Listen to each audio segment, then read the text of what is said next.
Hi, I'm Marco Rubio, and let me once again thank you for the privilege and the opportunity to serve you here in Washington as your United States Senator. As we do every week, we're going to reach into the Constituent Mailbox and pick out a few emails and letters that we've gotten and respond to them right here on the air. And so we encourage you to send us your emails and your letters, and you never know, yours may be the next one we read here on the air. We try to pick letters that are kind of indicative of the topics or tone that a large number of letters that are coming in are saying. So we've picked 3 this week, so let's get started. The first email comes from Preston, who's from Jacksonville. His subject line reads, "Increase my taxes." And he writes, "It is irresponsible for you, as my senator, to not consider revenue increases as a component of a deficit reduction solution. An increase in the marginal tax rate for the wealthy will increase revenue from the people who can most afford to pay. Only cutting the budget will result in greater unemployment and increased suffering by those who are at least able to afford it.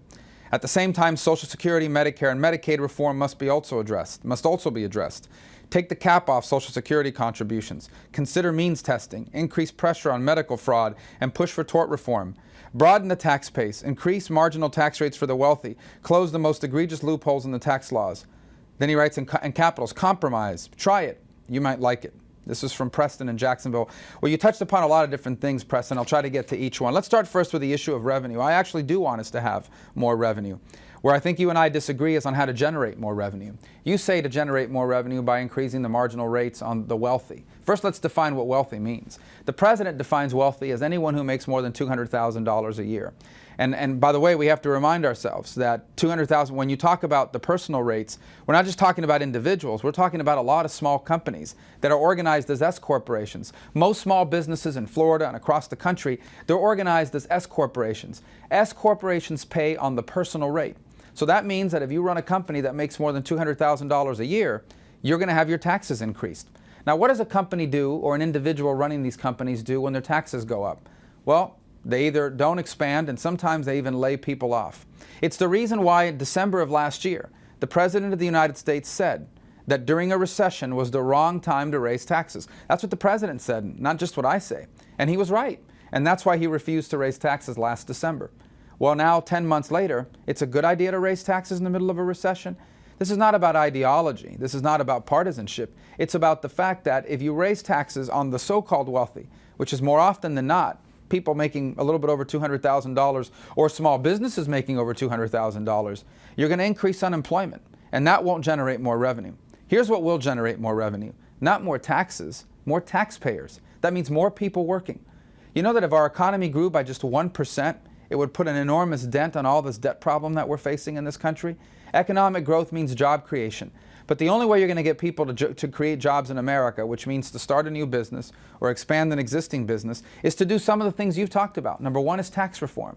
I agree with tax reform. We have to simplify our code. We have to get rid of loopholes. We have to flatten the tax rates. We have to make it easier for people to understand, predict, and comply with the tax code. I support tax reform, and compromise, well, I'll work with anybody, Republican or Democrat, who's serious about tax reform.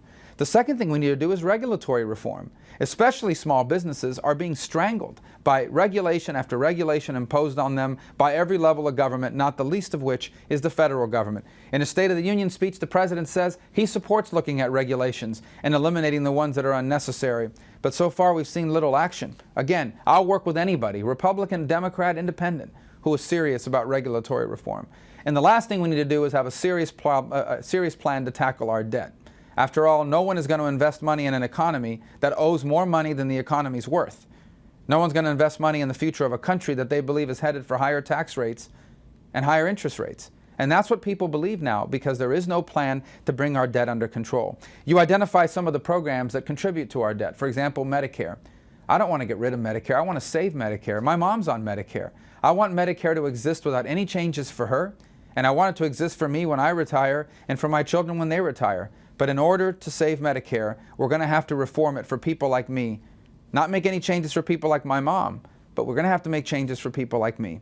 People in my generation, 3 decades away from retirement, are going to have to accept that if we want to tackle our national debt and save Medicare, our Medicare is going to have to look different than our parents'.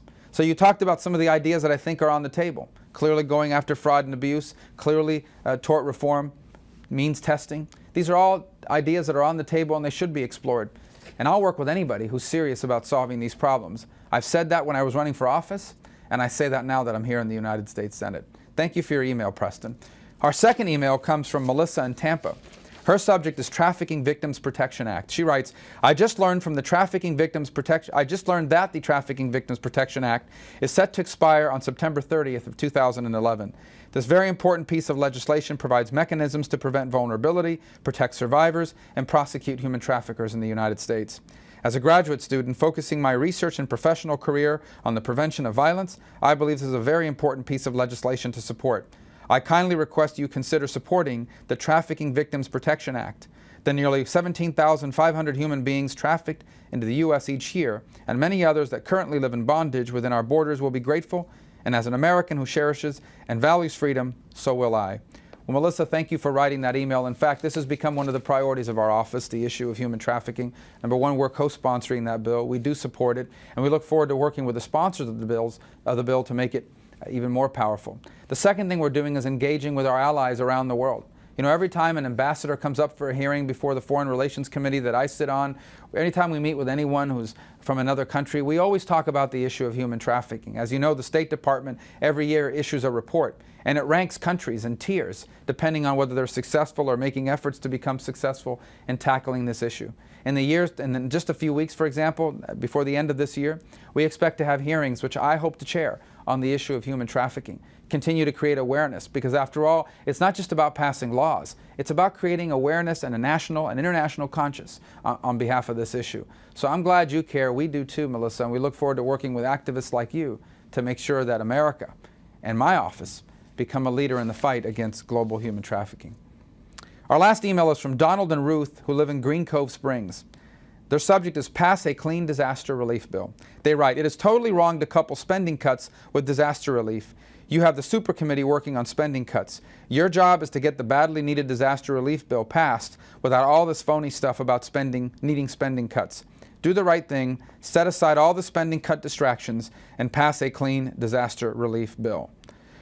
Well, Donald and Ruth, first of all, I voted for a clean disaster relief bill. I crossed party lines to do that because I believe that disaster relief should not be held hostage by politics in Washington, D.C.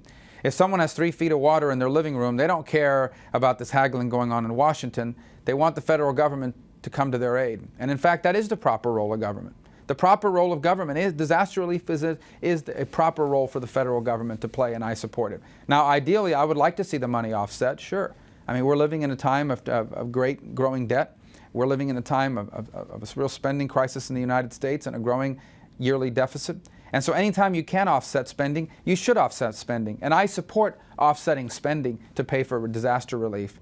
But what I don't support is making it a prerequisite to disaster relief, which is to say, I am willing to vote for disaster relief even if it's not offset. I already have done so, and I'll continue to do so in the future. Because I know, unfortunately, it's only a matter of time before our home state of Florida is impacted once again by some form of disaster relief. And so it's important for us to make sure that we create that clear priority. I will, on the other hand, tell you that this issue of spending has to be brought under control. As you well know, and a growing number of Americans now understand, our debt will soon be $15 trillion. That's the same size as our overall economy. That's not sustainable. We can't continue to borrow over 40 cents out of every dollar that the federal government spends. That issue is a pressing emergency as well. Dare say, an impending disaster. And so we have to deal with it, and I hope we will. And I look forward to working with members of the super committee or the entire Senate to bring this issue to a conclusion that benefits our country and its future. Well, thank all of you for writing and emailing us. I encourage you to email us or write us. And next week, who knows, it might be your letter we pick and read here on the air. Thank you so much for tuning in and for your support and help on all these items and for reaching out to us and keeping us informed about what's on your mind. May God bless all of you. May God bless Florida. And may God bless the United States.